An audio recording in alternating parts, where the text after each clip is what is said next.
اس نے کہا کہ یہ ان لوگوں کی انگوٹھیاں ہیں جو دیو کی موجودگی میں مجھ سے ہم صحبت ہوئے ہیں، تم دونوں بھائی اپنی اپنی انگوٹھی مجھے دے دو۔ انہوں نے بھی انگوٹھیاں اتار کر اسے دے دی۔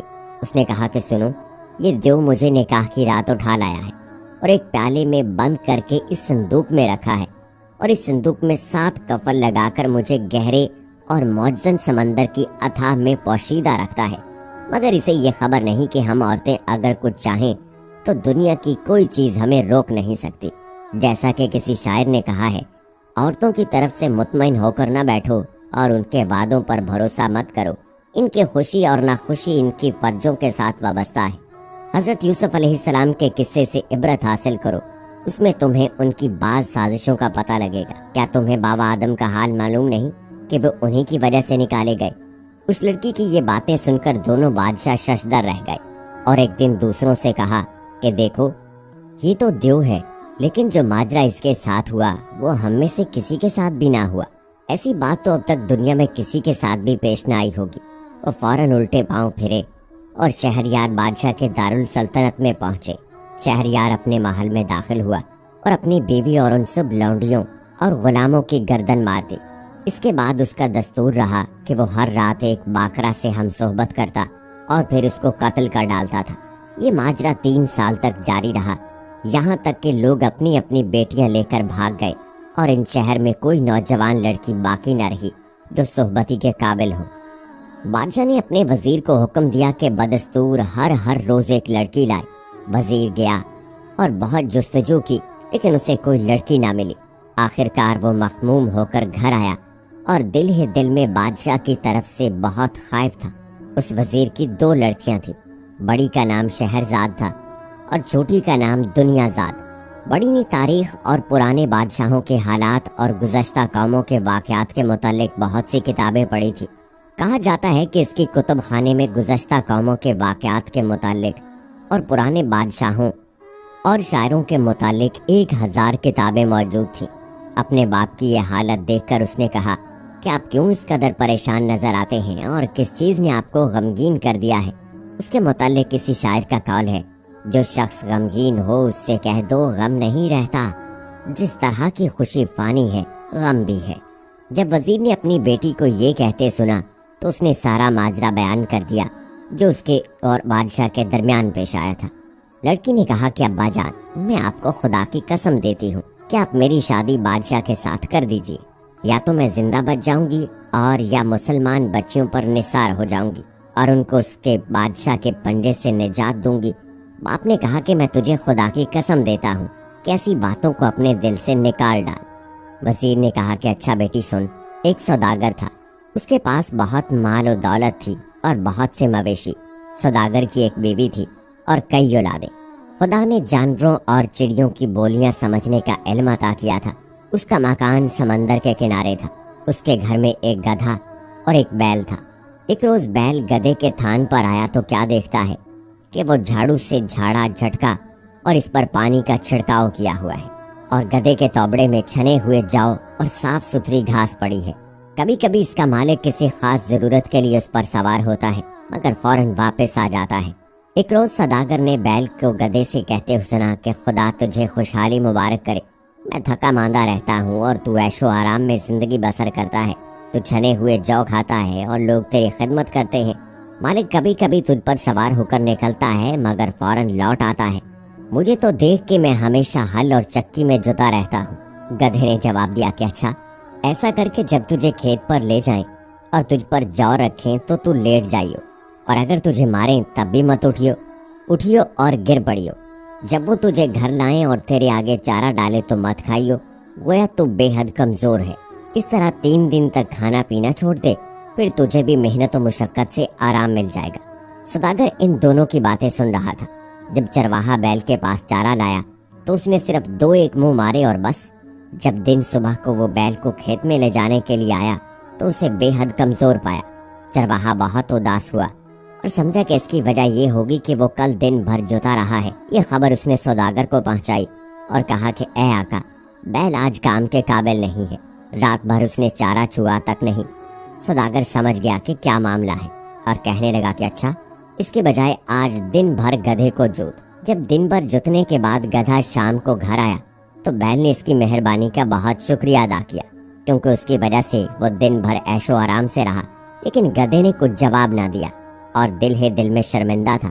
جب گدھا دن بھر کا تھکا ماندہ گردن ڈالے ہوئے واپس آیا تو بیل نے اسے دیکھ کر پھر اس کا شکریہ ادا کیا اور اس کی تعریف کی۔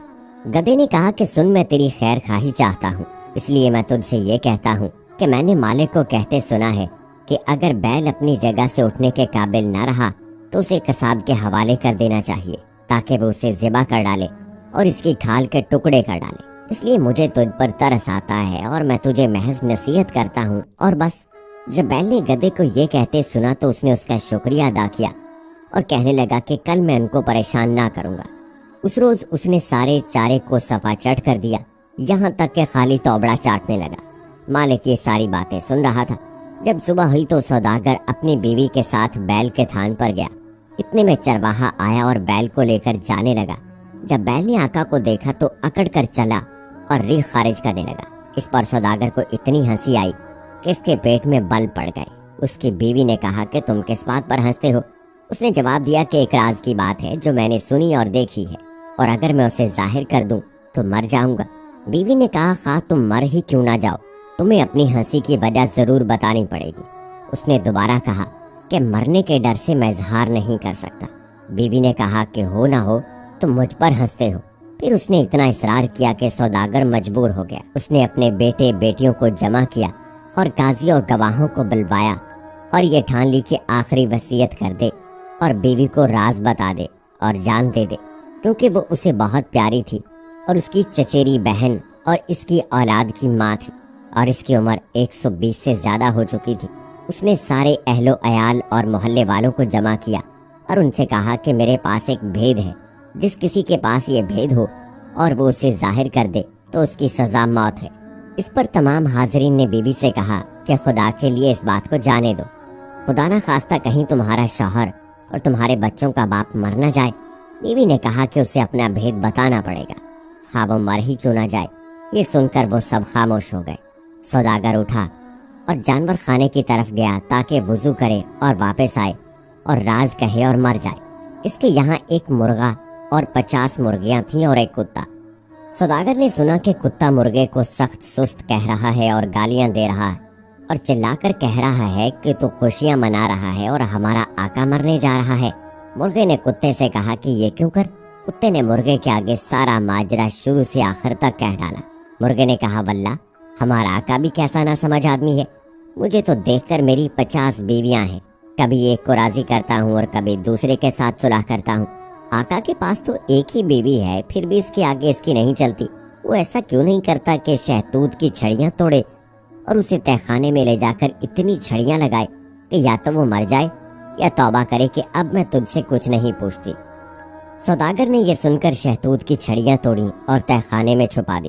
اس کے بعد وہ اپنی بیوی کو لے کر اس میں داخل ہوا اور اس سے کہنے لگا کہ میں چاہتا ہوں کہ تجھ سے وہ راز یہاں تہ خانے میں کہوں اور یہیں مر جاؤں تاکہ کوئی اور مجھے نہ دیکھے۔ پھر اس نے کواڑ بند کر دیے اور اپنی بیوی کو اتنا مارا کہ وہ بے ہوش ہو گئی اور کہنے لگی کہ میں توبہ کرتی ہوں، اور وہ اس کے ہاتھ پاؤں جوڑنے اور توبہ کرنے لگی۔ آخر کار دونوں تہ خانے سے نکل آئے اور تمام لوگ خوش ہو گئے اور مرتے دم تک دونوں نے ہنسی خوشی زندگی بسر کی۔ جب وزیر زادی نے اپنے باپ کی یہ باتیں سنی تو کہنے لگی کہ خواہ کچھ ہی کیوں نہ ہو اب اس سے مفر نہیں۔ وزیر اسے بنا سوار کے بادشاہ کے پاس لے گیا۔ جاتے وقت وہ اپنی چھوٹی بہن سے کہتی گئی کہ جب میں بادشاہ کے پاس پہنچوں گی تو تجھے بلا بھیجوں گی، اور جب تو آئے اور دیکھے کہ بادشاہ اپنی ضرورت مجھ سے پوری کر چکا ہے تو کہیو کہ اے بہن کوئی کہانی سنا کے رات کٹے۔ میں تجھے کہانی سناؤں گی اور خدا نے چاہا تو وہی ہم سب کی نجات کا باعث ہوگا۔ جب وزیر اپنی بیٹی کو لے کر بادشاہ کے پاس پہنچا اور بادشاہ نے اسے دیکھا تو باغ ہو گیا اور کہنے لگا کہ تو نے میری ضرورت پوری کر دی؟ وزیر نے کہا کہ جی حضور۔ جب بادشاہ نے کہا کہ کیوں روتی ہے، اس نے جواب دیا کہ بادشاہ سلامت، میری ایک بہن ہے، میں چاہتی ہوں کہ اس سے رخصت ہو لوں۔ بادشاہ نے اسے بلوا بھیجا اور وہ اپنی بہن کے پاس آئی اور اس سے بغل گیر ہوئی اور تخت کے پاس نیچے بیٹھ گئی۔ بادشاہ اٹھا اور اس نے لڑکی کی بکارت زائل کی